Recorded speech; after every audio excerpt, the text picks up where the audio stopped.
Narito ang ulo ng mga balita sa mga oras na ito. Philippine National Police tiniyak ang mapayapa at maayos na pagdiriwang ng Araw ng Kasarinlan sa June 12, sakay sa LRT at MRT libre naman sa ilang piling oras. Department of Environment and Natural Resources nagpadala ng mga sasakyan para tulong sa search and rescue at relief sa bayan ng Glan sa Sarangani. Malacanang sinabing hindi kailangan ng loyalty check sa hanay ng Armed Forces of the Philippines dahil nananatiling buo at tapat ang mga ito sa tungkulin.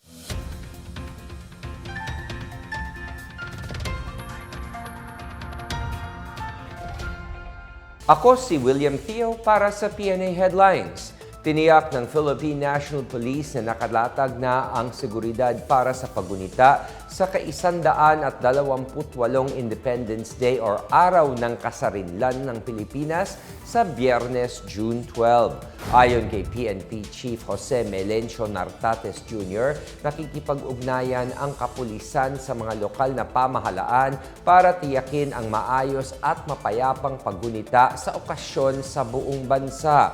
Partikular na babantayan ng PNP ang mga gaganaping flag-raising ceremony, wreath-laying rites, parade at cultural presentation sa naturang araw.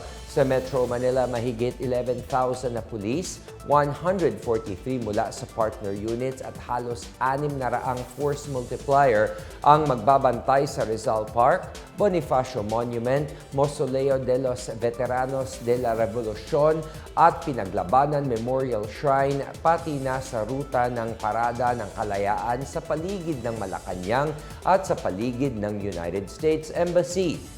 Naghigpit na rin ang seguridad sa Senado at sa House of Representatives dahil sa posibilidad na magkaroon ng kilos protesta kaugnay sa sitwasyon doon.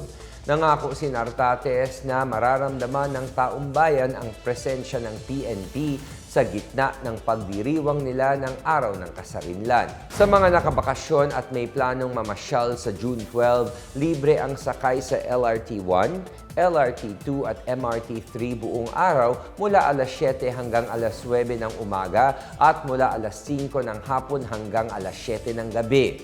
Ayon sa Light Rail Manila Corporation, ang operator ng LRT 1, pagkakataon ng publiko na bisitahin ang mga lugar sa Kamaynilaan na bahagi ng kasaysayan at kultura ng bansa. Partikular na maaari nilang bisitahin ang tinaguriang Heritage Line, ang mga makasaysayang pasyalan na nasa ruta ng LRT 1. Para makasakay ng libre sa mga tren, maaaring gamitin ang sariling beep card o kumuha ng single journey ticket sa istasyon. Sa probinsya, nagpadala ng mga sasakyang pandagat at panghimpapawid ang Department of Environment and Natural Resources or DENR para makatulong sa search and rescue at relief operations para sa mga nasalanta ng magnitude 7.8 na lindol sa Mindanao noong Lunes. Bukod sa pag-rescue sa mga biktima, tutulong ang DENR sa pag-deliver ng inuming tubig, tulong medikal at relief supply sa bayan ng Glan sa Sarangani. Katuwang ng ehensya ang Office of Civil Defense at Apex Mining para maabot ang mga komunidad na hindi mahatiran ng tulong dahil sa mga nasirang daanan. Ayon sa DENR, gumagamit ang ahensya ng mga helicopter para sa pag-rescue, evacuation at paghahatid ng tulong. Meron din silang auxiliary vessel na may kapasidad na hanggang 100 tonelada bilang dagdag na transportasyon mula sa dagat. Nagkasundo naman ang DENR at Apex Mining para palakasin ang kanilang kakayahan sa pag-rescue. Isa ang bayan ng Glan na matinding tinamaan ng lindol matapos itong ma-isolate dahil sa pagbagsak ng tulay at iba pang infrastruktura nito. Inaasahang makukumpuni ang Malapatan Glan Highway, isang mahalagang kalsada sa bayan sa loob ng isang linggo. Samantala, iminungkahi ng Iloilo Provincial Disaster Risk Reduction and Management Council or PDRRMC na magsagawa ng seismic mapping sa West Panay Fault para mapaghandaan ang posibleng pagtama muli ng malakas na lindol. Nag-endorso ang PDRRMC ng resolusyon sa Provincial Board para sa pagsasagawa ng Walk the Fault activity mula Aklan, Capiz, Iloilo at Antique para matunton ang lawak ng fault line.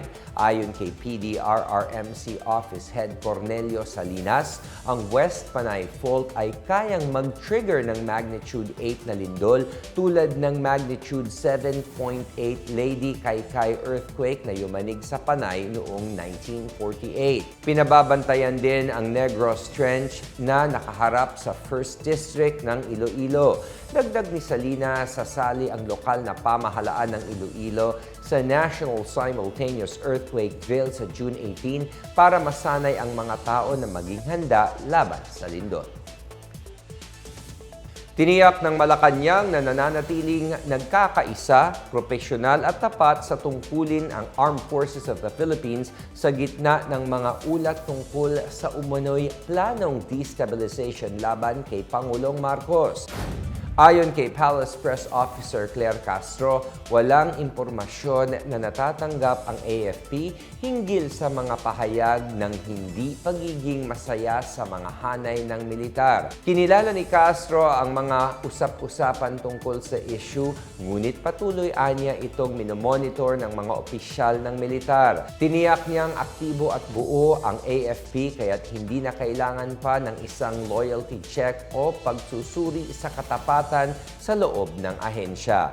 Inilabas ng Malacanang ang pahayag matapos sabihin ni Senador Ping Lacson na may pagkadismaya umano ang ilang miyembro ng militar na maaaring magdulot ng destabilization. Samantala, nanawagan ang palasyo para sa agarang investigasyon sa pagkamatay ng 2 student athlete ng Ateneo de Manila University sa gitna ng mga ulat tungkol sa mga pangyayari na nagresulta sa kanilang kamatayan. Sinabi ni Palace Press Officer Claire Castro na nais ni Pangulong Marcos na malaman agad ng mga otoridad ang katotohanan sa likod ng insidente. Inanunsyo ng Ateneo ang pagpanaw ng 2 nitong manlalaro sa men's basketball team na sina Rene Clert Baterbonia at Nigerian Divine Adili dahil sa pagkalunod habang nasa isang team building activity sa Dipakulaw, Aurora noong Lunes. Bumuo na ang Philippine Sports Commission ng isang multi-stakeholder panel para tumulong sa pagbubuo ng mas kumpletong ulat tungkol sa insidente at i-review ang mga safety measures para sa mga atleta. Patuloy naman ang National Bureau of Investigation at Philippine National Police sa malalim na pag-iimbestiga sa insidente.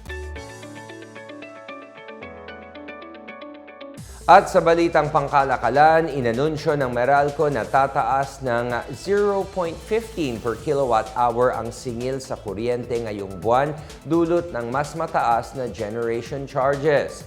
Ang mga residential customer na kumukonsumo ng 200 per kilowatt-hour kada buwan ay magbabayad ng dagdag na 30 pesos habang 74 pesos naman para sa mga gumagamit ng 500 per kilowatt-hour.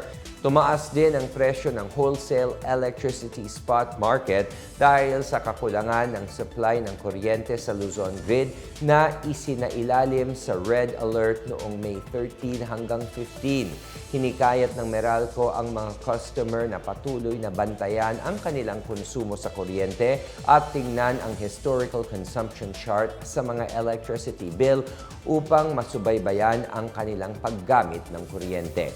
Samantala, isang major Japan-Philippine friendship event ang ginanap sa Ueno Park sa Tokyo bilang pagdiriwang sa ika-70 anibersaryo ng normalization ng diplomatikong relasyon ng dalawang bansa. May pangalang Philippine Expo 2026, naging tampok sa event ang mga putahing Pinoy at mga performances ng mga artist mula sa Japan at Pilipinas.